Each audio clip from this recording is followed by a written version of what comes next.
Hello, boys and girls, and welcome to a fun-packed triple whammy, complete and total festival of guitar refret video things. Now, this is the intro, and I'm filming it after I've done it all. So this is actually the completed project. This is a Rick 12-string, and if you haven't already guessed, the fingerboard has been de-varnished, de-lacquered, if you want to call it. Now, why is it left like this? Well, when the guitar first came to me in need of a refret, the reason for the refret was that the owner had put on a new nut and the strings were slightly wider than before. And the frets didn't quite go all the way to the edge of the binding. They stopped a little bit short. So he wanted new frets on there, which is fine. Now, the trouble with the fingerboard on this guitar was that the varnish is so thick and it gathers so densely around the frets that it's really difficult to get the frets off. So you've got to take the varnish off. That wasn't the biggest challenge. The biggest challenge for me in my head before I started the job was, how am I going to redo the varnish? I don't do finishing. So I got in contact with a local luthier named Ernie McMillan, to whom I'm in debt now because he gave me this really, really amazing hot tip. And it was basically, leave the varnish off. It plays much better anyway. And apparently, Paul McCartney does this. As we'll hear all this. I'm just repeating myself before we even hear it. We will hear all this in the amazing videos to come. So, big thanks to Ernie for the tip to do that. Refretted it. And I have to say, this is the first time I've taken the varnish off a Rick. I've taken it off a Music Man in the past, but that was with a heat gun. This is a whole different experience for me, and it was a good I wouldn't say a huge learning curve, but it was a good experience, a good chance to feather my bow, to feather my cap and string my bow. You get it. All right, I am prattling on and on. Without further ado, let's discover the first hurdle in refretting a Rick 12. A big hurdle in refretting this Rickenbacker is actually defretting this Rickenbacker. In order to get the frets off, you need to use a wee nippy tool with a ground edge, and that goes on the fret, and you heat up the fret, and you gently get some purchase on the side of the fret, and you get it up until it comes out. But there's so much lacquer buildup, or in this case, varnish buildup along the frets. Along that side there. There's so much buildup of lacquer that it's really, or varnish, it's very difficult to get a grab on that fret. So the old varnish is going to have to come off. So I'm using this stuff and I am praying to the gods that everything is going to come up well. I did a little test patch and it seemed to work okay. So the stuff is going to come off.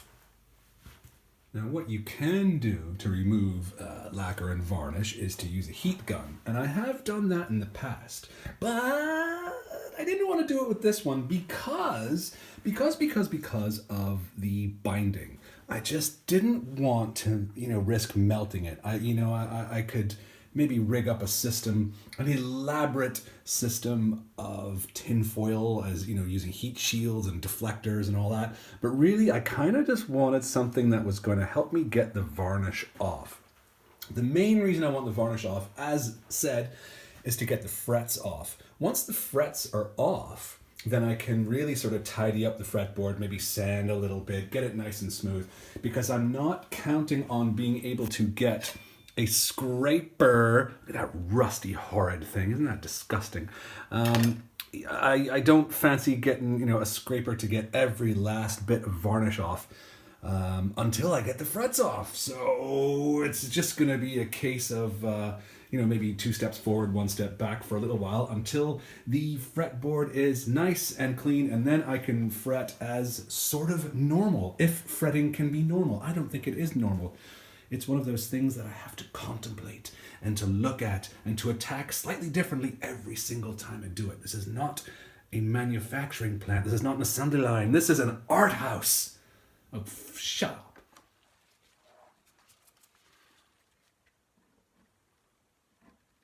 Oh my God.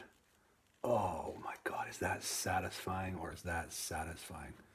Just watching layers and layers of varnish come up. Oh, that is so good. This is the first time I've ever used this product, so I'm not entirely sure what to expect, but so far, so good. Now at this stage, or rather after this stage, I am not expecting to see anything beautiful. Like I said, this part of the plan is just to allow me to get the frets off. And once those frets are off, then I can treat this whole thing like one big beautiful slab of wood that it is. So yeah, isn't that nice? Ooh. Requires a good bit of force to get in there, but some down pressure mixed with a little bit of forward locomotion, if you want to call it that, and just nice and slow, and that stuff comes up okay. I definitely think it'll need a second treatment, but it's going well. After some scraping, I was able to get rid of most of the frets. The last 6 have been a little bit more difficult, and I think it's just because of the spacing here.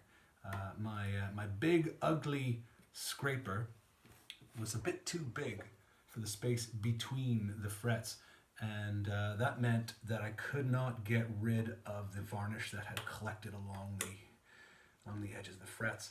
So I'm going in here with an X-Acto knife, and it's pretty ugly work at this point, but I'm still kind of confident that it'll clean up nice in the end.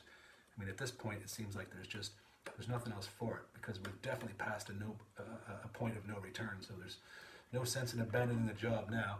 And if in the end it looks like we've got a few extra scrapes down here, but we have nice new frets, well, I guess that's the trade-off.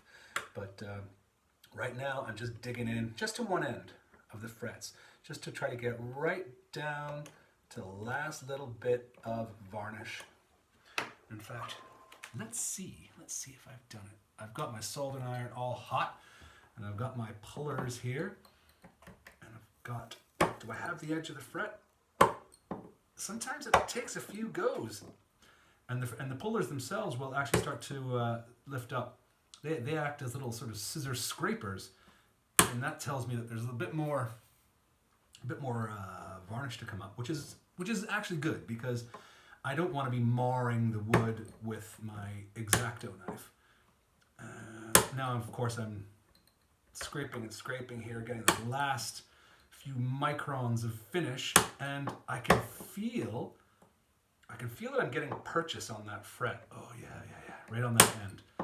And once I get that end up, oh, there it is, I can then sort of work the pullers along the fret, heating the soldering iron as I go, sweating the wood just a little bit, creating a bit of lubrication in the fret slot to get this fret up. So going good. Come on, baby. Not too hot toward the edge here, because I've got my binding. Nice and gentle, lift you out, and there you go. Ha-ha! So we've got 2 more to go, and the process will be similar to that. All of the frets are off, and I'm still scraping more and more varnish off here. And it's really surprising how much is on this thing. And so it's kind of nice also to see the bare wood. Now, you'd think at this point it would be plain sailing, right? But not really, because you don't really want to go just sort of like ride roughshod over the fret slots. You want to take it easy around there, because if when you take the frets out, if you've chipped up any of the wood, which it's almost always inevitable, but you don't want to make it worse by just ramming this palette knife into a delicate little weak spot on the wood there. You want to make sure that the slots are are kind of protected. Well, not so much protected, but you just don't want to make them, you don't want to be bad.